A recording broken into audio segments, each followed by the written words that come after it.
Okay, so here's part 2 of my little discussion about My Little Pony Equestria Girls. So, god damn it.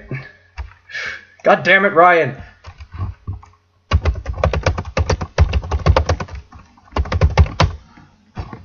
Okay, sorry. Apparently my friend Ryan wants to get me to play Terraria, so I'm probably going to do that later. And he said okay, everyone, Deadly Cheese 123 said okay.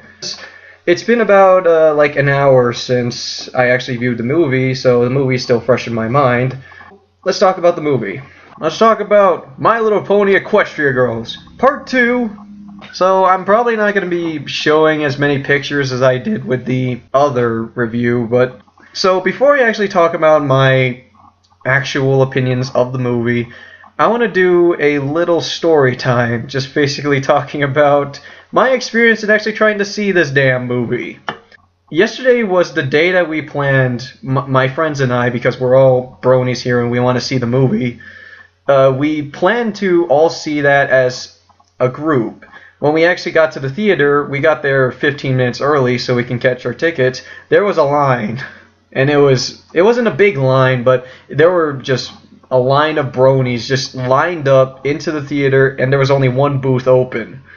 When we actually got closer to the line, one of the bronies who was in the actual booth told us that the theater was sold out. That the one room that they're showing that movie was packed. So none of my friends were able to watch the movie. Neither did I. So my friends and I were unable to see the movie yesterday. Two of my friends and myself bought a ticket for this day, or bought a ticket today, June 23rd, and we're going to just watch the movie then. So we pre-bought our tickets, so at least we're confirmed to have a seat in the next showing. And so tomorrow morning, when we actually went back to the theater, here's a picture. That theater is packed with bronies. That was bigger than the line was yesterday. So it was actually kind of funny to see, and it's kind of expected because I live in Colorado, where only 3 theaters out of the entire state is going to show this movie. And as soon as I actually got into that room in the theater that was showing the movie, that room was packed with bronies. There were just people wearing pony merchandise, just like Doctor Who shirts with the main cast, like 2 girls who dressed up as Fluttershy and Rainbow Dash, and like a couple of people were wearing like Derpy hoodies, or at least made like cardboard wings and made themselves look like Derpy. So yeah, this was a strictly brony-filled place.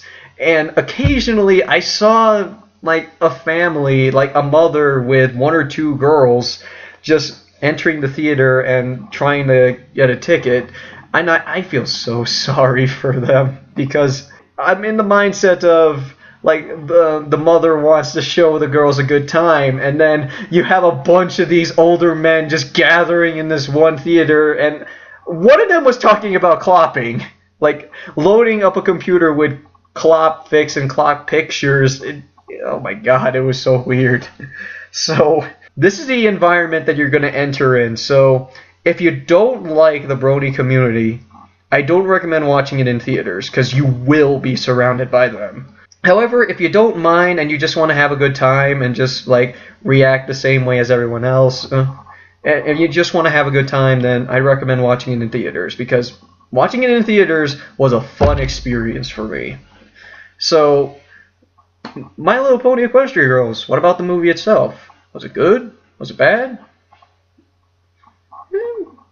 I thought it was really good. I really liked it. As a My Little Pony Friendship is Magic movie, I expected a lot out of this, because this had so much to live up to, especially when the show was so damn good. In my opinion, they didn't, thankfully. So, let's go over the general plot of this movie, and then I'll go over things that I actually liked about it. Okay, the plot of this is, this takes place after the Season 3 finale, when Twilight was announced as a princess. She's now princess of, I don't know, the Federation of Ponyville. And along with her friends, she went to the Crystal Empire, where she's met up with all the princesses, Luna, Cadence, Celestia, and they're just having this sort of princess get-together thing.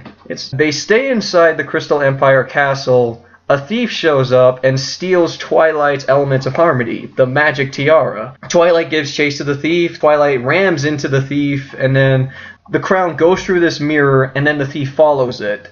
Apparently, the thief is revealed to be Sunset Shimmer. This pony was Celestia's previous student. The reason why she's not her student anymore is because, well, she's pretty much a bitch. If she doesn't get what she wants, she'll throw a fit, and, well, yeah. Pretty much, I actually want to call her just the opposite version of Twilight, because she's pretty much what Twilight isn't. And the funny thing about Sunset Shimmer, and I noticed this when they were doing the intro card, Sunset Shimmer is voiced by Rebecca Stoitschit, or whatever her name is, however you pronounce her last name, which is Twilight's singing voice. Twilight has to follow Sunset Shimmer into that portal where she gets transformed into a human. When she's transformed into a human, of course, she doesn't know what to do because she has fingers, she has legs, she has breasts, so it's hard for her to adjust to this new form. Twilight lands in front of Canterlot High School, where the thief supposedly went, and there she meets the parallel equivalent of the main six. Because if you don't know, the main six did not come with her because Celestia wouldn't allow it. The only other person that actually went with her, with Twilight, is Spike, where he was transformed into a dog. And the whole movie is pretty much Twilight trying to adjust to this new setting where she's been transformed into a human, trying to learn how to do human-like things because, well, she was a pony who relied mostly on magic to do everything. So we can see her problem in trying to adjust, because the human world is different from Equestria. That's an established fact. Apparently, her tiara, her Elements of Harmony, is being used as the crown that is given to the princess of this fall formal, which is pretty much the equivalent of prom or the Grand Galloping Gala. Twilight has to win the hearts of everyone in the school to get her voted as the princess of the fall formal, get her crown back, and then return to Ponyville before 2 days are up, because when those days are up, she's stuck in there for a month. What are my general comments of this movie? Well, for one thing, I think this movie, there's one aspect, I think that this movie does a lot of things right. First thing is staying true to the show. In the movie subtitle thing that they have in the bottom of the poster, it says the magic of friendship never changes. It's pretty much, no matter where you go, no matter what friends that you meet or how different they may be from your old friends, you can still be friends with them. It doesn't change. And you still feel the same way, and, well, yeah. Friendship! Friendship is magic. The main six appears here. They're the human world equivalent of them. I sort of mentioned this as a caption in my previous video, but I thought they were going to change their names, but apparently they didn't. Yeah, it was weird, but all the main six, the human versions of them, they still maintain their names. Like, Pinkie Pie is still Pinkie Pie. I was actually kind of weirded out by it because, it would be weird just to see a person who is named Fluttershy, or Rarity, or Applejack. The way that this plot goes is just Twilight trying to adjust into high school life. And it wasn't really about her adjusting to high school life, it's just the high school drama and her adjusting to being as a human. Because in the beginning of the show, in the beginning of this movie, or when she after she entered through the portal and became a human, most of that was just like her trying to adjust into being a human. Like, oh my god, I have fingers, or oh, I have legs and I can't walk on all fours. I have to walk on twos, and that's a big problem. And about that, they stayed true to the show and they executed the morals really well, which was one of the key factors that I really liked of the original show. The morals wasn't like bogged down and just trying to hammer it into children on saying, friendship, you must make friends. Like, they didn't stretch too far from their boundaries and actually like trying to implement some things that are way too different from actual human world norm. Except for the fact that all the characters, like, this is an animation thing, but all the characters are colored the same way as their pony equivalent. So she's purple, or oh, she's orange, or oh, she's blue. Another thing I actually really like in the show, and this is one of its strongest aspects, is the comedy. This movie is hilarious. I love this movie's humor. Like, they worked with the idea that Twilight was a pony where everything was pretty much handed to her and she uses magic to do most of her things, and then having all of that taken away from her and having her try to adjust really makes this work. And she turned into a human too, so just like seeing her like looking at her body and just like learning some of the new things, like, oh my god, I have fingers and legs and I have to walk on all twos instead of fours. When she enters the human world, like, those first couple of minutes, those were non-stop laughs. Like, the whole theater was laughing. I love that. I love how they did work the writing really well here. And especially, like, writing up the scenarios. Like, the dialogue is still fluent here, and it's not like they're trying to, like, whine to kids about trying to learn about the magic of friendship. It's still treating you like a person, rather than trying to treat you as a kid. So, yeah, this movie is actually built for general audiences, rather than, oh, it's a kid's movie.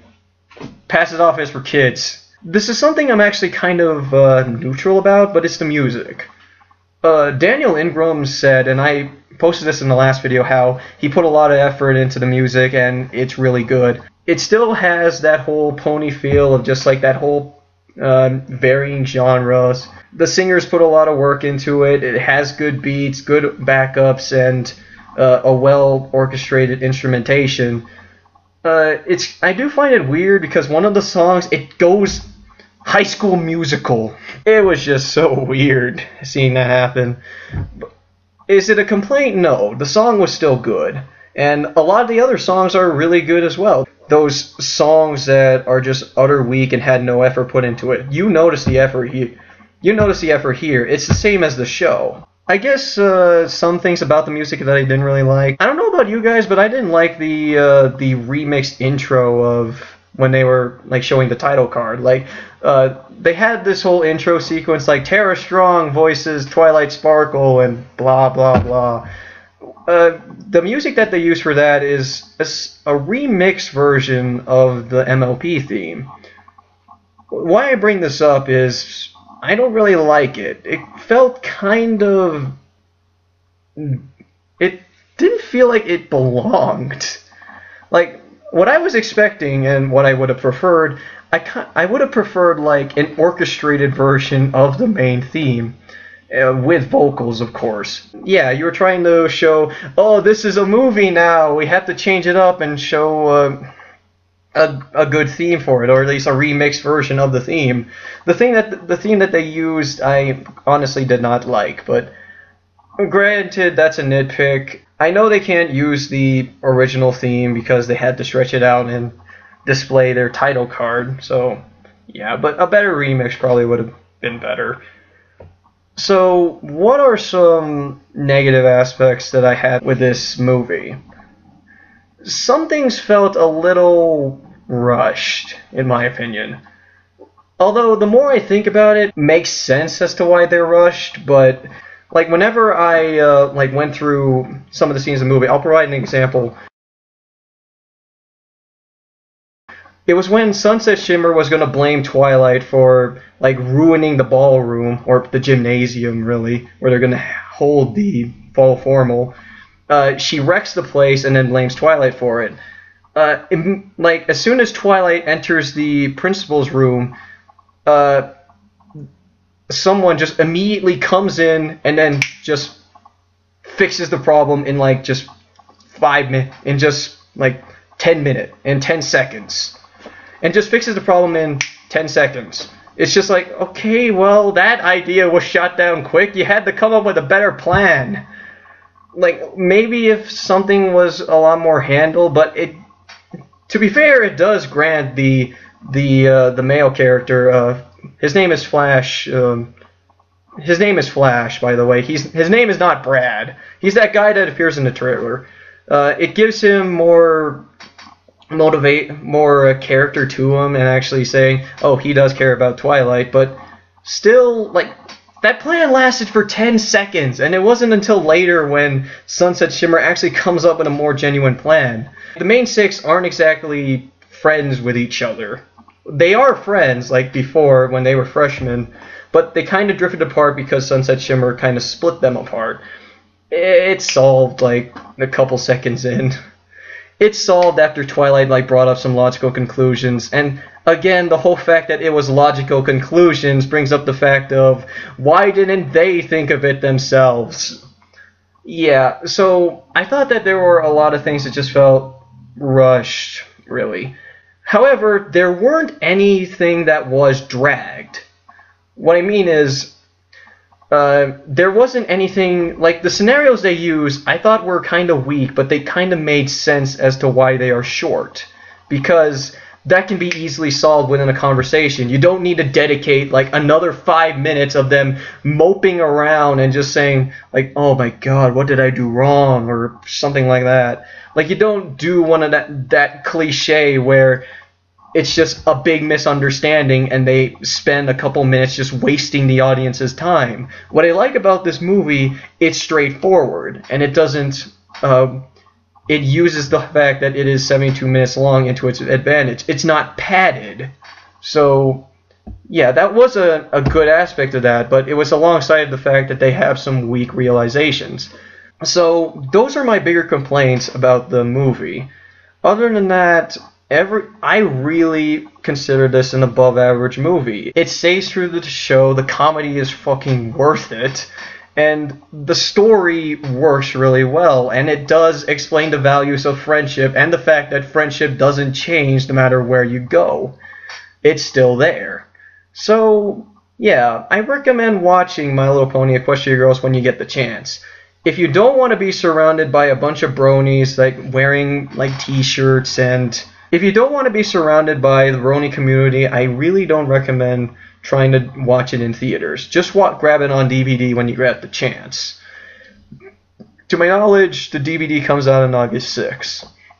So, but if you don't mind the brony community, or you really like them, and you want to have a good time, certainly try and catch it in theaters. It's going to be here for a while before they actually have to release it on DVD, so when you get the chance, I recommend watching it. Especially if you like My Little Pony Friendship is Magic. So, at this point in the video, I want to do a spoiler territory discussion. For those who have not seen the movie and you really want to, shut off the video now. Just leave and reserve your tickets on Fandango or MovieTix.com. And for those who actually did watch the movie and curious about my opinions of, like, certain specific things, then, well, nice to meet you. Thanks for sticking around for this video. So, there are some things that did happen in the movie that I was kind of ticked about, or at least things I actually want to discuss. One of them is that male character guy. So, back in the trailer, there was this guy with blue hair and who helps out Twilight, like, stretches hands out and says, hey, you need help? Okay, I'm here. I'm a male character.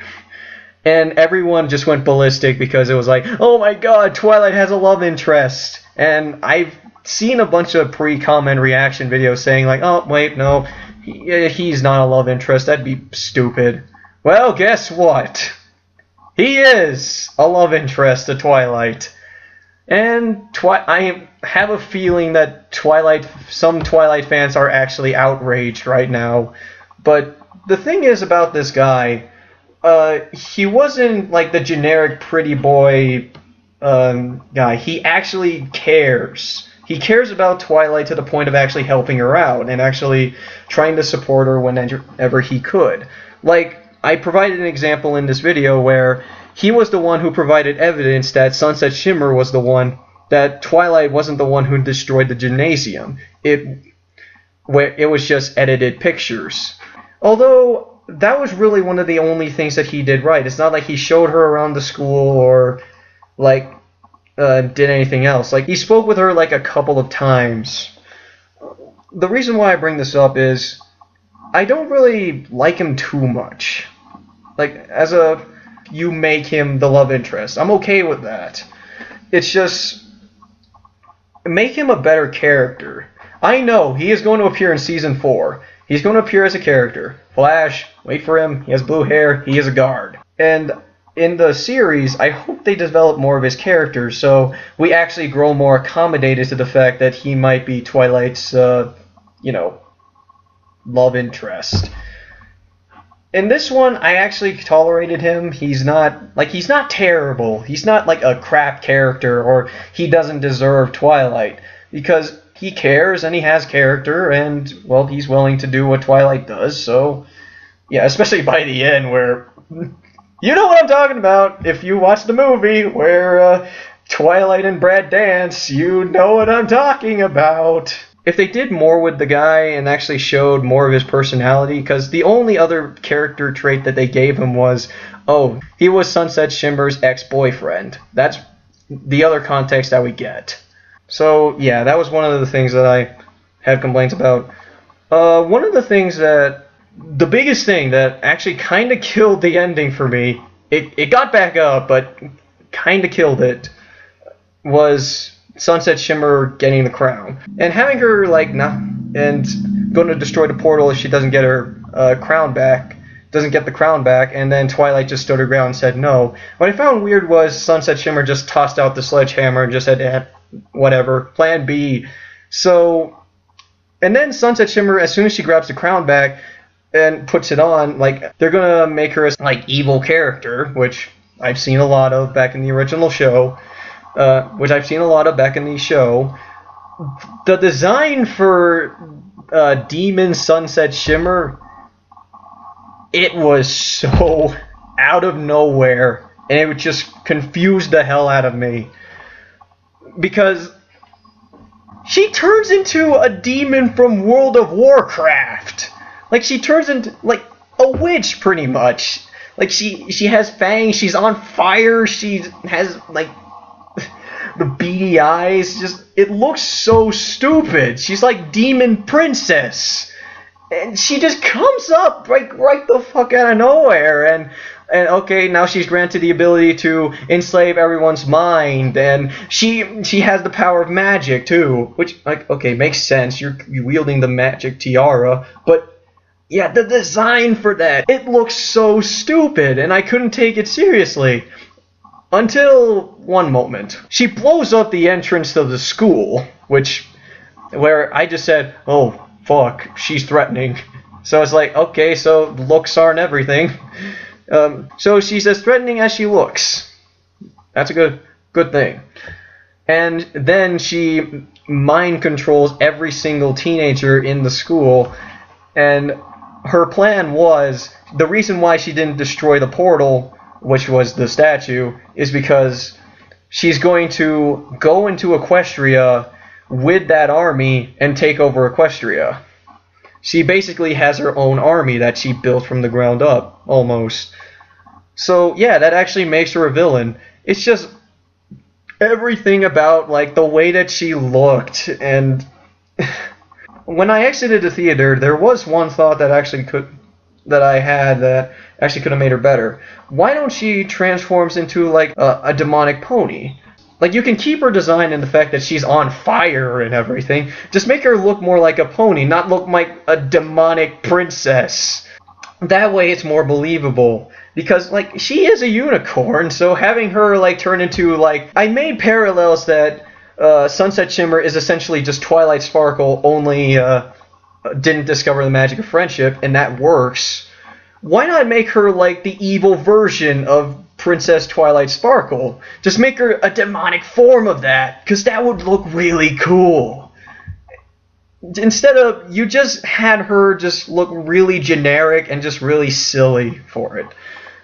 Although you did make her look threatening, which I will respect, and it made her look like a genuine villain, it's just that. However, I did like by the end how Sunset Shimmer by the end just realizes her mistakes, similar to how Nightmare Moon was when she turned back to Luna, and how the parallel main six will look after her and show her the magic of friendship. In the end, I thought the My Little Pony Equestria Girls was a really good movie.